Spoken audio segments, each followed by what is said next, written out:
안녕하세요. 두배 행복함의 김유대입니다. 자, 오늘은 계급제와 지위분류제 할 건데 이게 가장 중요해요. 여러분, 인사 파트에서 가장 중요한 걸 하나를 꼽으라고 하면 계급제와 지위분류제입니다. 자, 우리 계급제 이거 어디서 배웠습니까? 이걸 일단 우리 이렇게 배웠습니다. 여러분, 우리 역관주의 배웠고, 그 다음에 우리 여기서 이제 실적주의 배웠죠.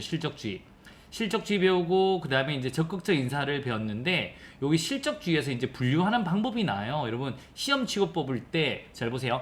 사람으로 뽑아서 일을 맡길 것인가 아니면 일단 지위를 다 분류한 다음에 거기에 최고 적합한 사람을 꽂을까 이거를 결정하셔야 되잖아요. 그래서 결국에는 실적주의라는 개념에서부터 나오는데 이게 분류하는 방식입니다. 그러니까 계급으로 분류를 한 다음에 이제 일을 맡길 것인가 아니면 직위를 먼저 분류해 놓은 다음에 사람을 탁 꽂을 것인가를 머릿속에 넣어두시면 돼요. 그래서 역관제, 그 다음에 실적주의, 그 다음에 적극적 인사, 요 중에 이 실적주의와 관련됐다라고 보시면 돼요. 이제 시험 치고 뽑는데 이제 어떻게 사람을 분류한 다음에 일을 맡길 것인가 아니면 일을 먼저 분류한 다음에 탁 우리 사람을 꽂아 넣을 것인가를 먼저 분류하는 겁니다. 그래서 이론적으로 분류 방법이 계급제와 지위분류제입니다. 근데 우리 흔히 시험 보는 거는 지금 우리 계급제 방식이죠. 여러분 계급제 방식 잘 보세요. 계급은 어떻게 분류하냐면 개인의 신분, 자격, 능력으로 분류를 합니다. 일단 사람을 뽑아 놓은 다음에 이제 만약 9급으로 뽑는다. 그 다음에 일을 쫙 맡기는 거죠. 아시겠습니까? 이렇게 하는 게 계급제 방식이고요. 자, 5급 일을 할 수 있는 사람 뽑는다. 그럼 5급으로 뽑은 다음에 일을 쫙 맡기는 거예요. 근데 우리 일반적으로 계급제라고 하면 기본적으로 9급부터 뽑아서 일을 쫙 시키면서 올라가는 거죠.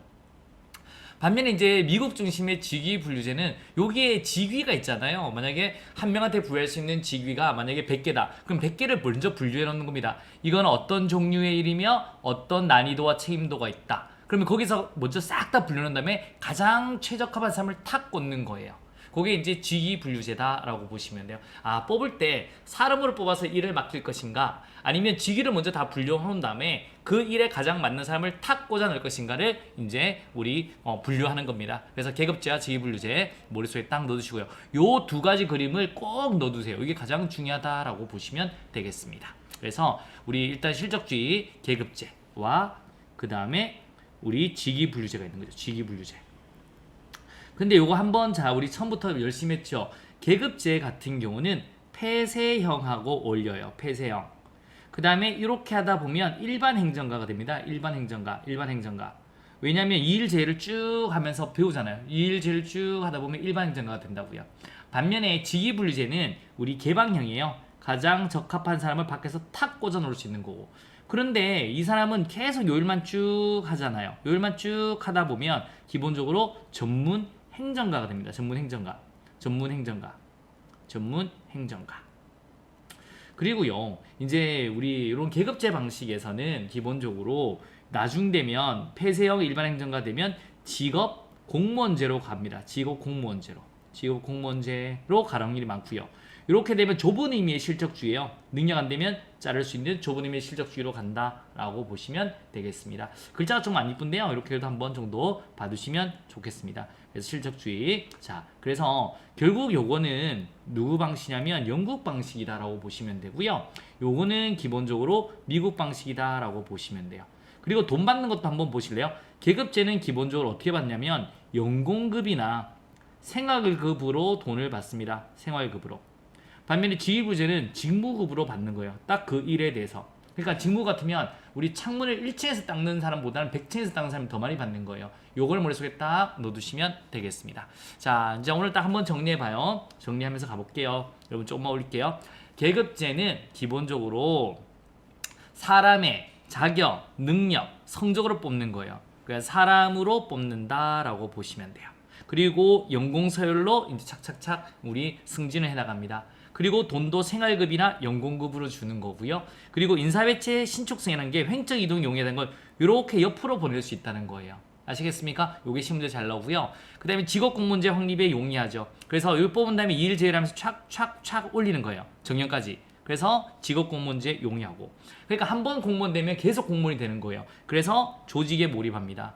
그리고 일제를 왔다 갔다 이렇게 왔다 갔다 하다 보면 갈등의 소지는 있어요.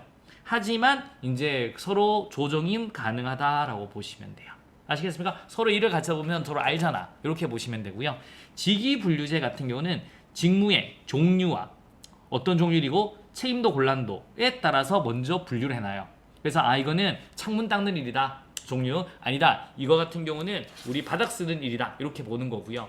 책임도 곤란도가 이거는 1층부터 10층까지 닦는 거다. 아니다. 이건 100층부터 150층까지 닦는 거다. 이런 식으로 이제 해서 딱 이 일 같은 경우는 창문 닦는 일이고 만약에 100층부터 150층까지 닦는 일이다 라고 딱 하는 거예요.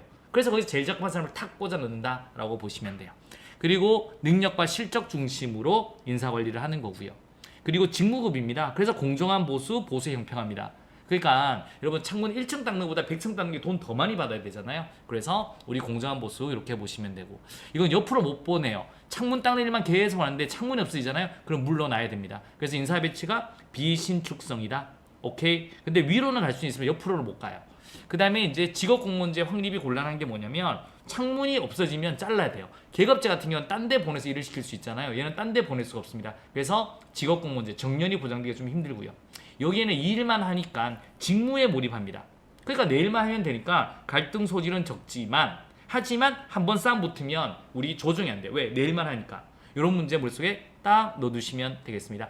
여러분 인사에서 하나 딱 보시면 이거고요. 공격 같은 경우라든가 우리가 행정학을 이제 우리 전공 아니고 딴 데서 시험 볼 때는 이 부분을 꼭 한 문제 인사에서 시험 문제 낸다라고 보시면 되겠습니다. 어려움이 있다? 없다? 없다. 계급제는 사람으로 분류해서 일을 맡기는 거고, 직위불제는 직위를 먼저 딱 분류한 다음에 최고로 적합한 사람을 꽂아 넣는다. 요 그림을 머릿속에 탁 넣어두시면 깔끔하게 정리가 됩니다. 이거 오늘 정말 중요하거든요. 요 두 개, 요 두 개 위에 판세 있는 내용하고 요 내용 꼭 머릿속에 넣어두셔야 됩니다. 자, 오늘도 두 배의 행복함의 김규대였습니다. 오늘 정말 중요한 거 있거든요. 여러분 꼭 머릿속에 넣어두시기 부탁드리겠습니다. 자, 내일 또 뵙도록 하겠습니다. 수고하셨습니다.